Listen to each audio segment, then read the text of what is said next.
नमस्कार। आज हम भगवत गीता पर थोड़ी गहराई से बात करेंगे।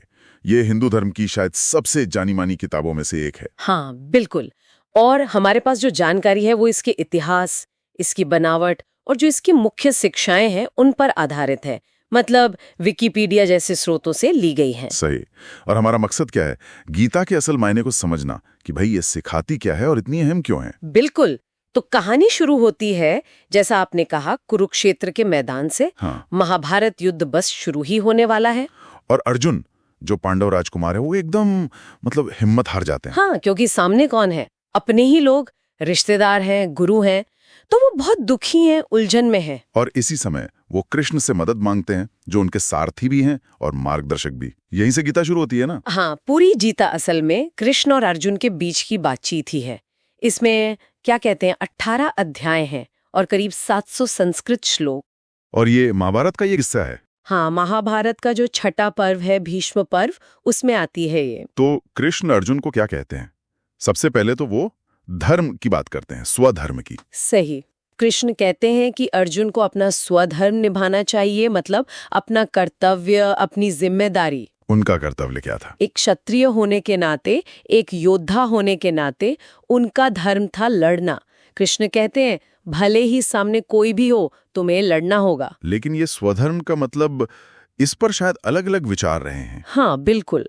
ये समझना जरूरी है। कुछ लोग मानते हैं कि ये जन्म या वर्ण पर आधारित है, मतलब जिस वर्ण में जन्म लिया वही आपका कर्तव्य। अच्छा। लेकिन कई आधुनिक विचारक वो इसे थोड़ा अलग देखते हैं।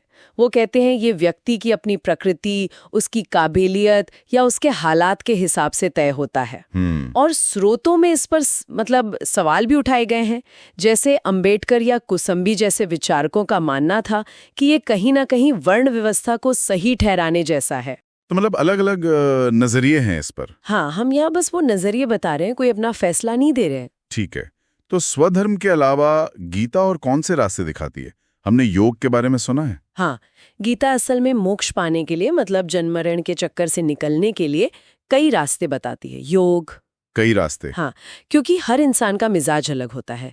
कोई कर्म से जुड़ता है, कोई भावनाओं से, कोई ज्ञान से। तो गीता कई विकल्प देती है। अध्याय 13 में इसका जिक्र है। कौन कौन से मुख्य योग हैं? देखिए, 4 मुख्य हैं। पहला है कर्मयोग। कर्मयोग। हाँ, यानी अपना काम करो, फल की चिंता मत करो।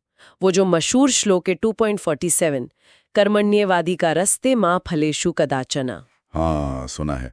मतलब हक सिर्फ कर्म पर है, फल पर नहीं। बिल्कुल। फोकस प्रोसेस पर रखो, सिर्फ रिजल्ट पर नहीं। आजकल भी ये बहुत काम की बात है। सही है। और दूसरा? दूसरा है भक्ति योग। ये है भगवान के प्रति पूरा प्रेम, पूरी श्रद्धा, समर्पण। ये भावनाओं का रास्ता है। ठीक है।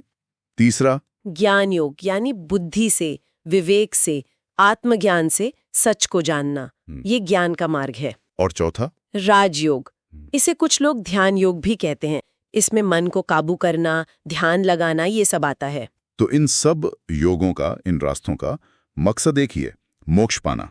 हाँ, गीता यही सिखाती है कि ज्ञान, भक्ति और बिना फल की इच्छा के कर्म, इन सब को मिलाकर मोक्ष मिल सकता है।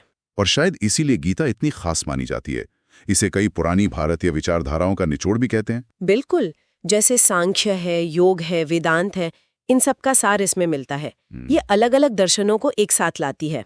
और इसीलिए शायद इसका इतना असर रहा है। इसे प्रस्थानत्रयी में भी तो गिनते हैं ना? हाँ, प्रस्थानत्रयी मतलब वेदांत दर्शन के 3 सबसे बुनियादी ग्रंथ। इसमें उपनिषद हैं, ब्रह्मसूत्र हैं और भगवद गीता। अच्छा। तो इसका हिस्सा होना ही गीता को पूरे हिंदू समाज में एक बहुत खास जगह देता है। और समय के साथ, खासकर आज के भारत में, इसका महत्व और भी बढ़ा है। जैसे आजादी की लड़ाई के समय। बिल्कुल। तिलक जी, गांधी जी, इन सब ने भी तो गीता की अपनी व्याख्याएं की थी। बिल्कुल। गांधी जी ने तो इसे अहिंसा के नजरिए से देखा। ये सोचने वाली बात है कि युद्ध के मैदान की बात को अहिंसा का आधार बना दिया। हाँ, ये दिलचस्प है। शायद इसलिए कि कुछ लोग मानते हैं कि ये असली लड़ाई नहीं, बल्कि मन के अंदर की लड़ाई का प्रतीक है। ये भी एक व्याख्या है। और एक थोड़ी चौंकाने वाली बात बताऊं? हाँ।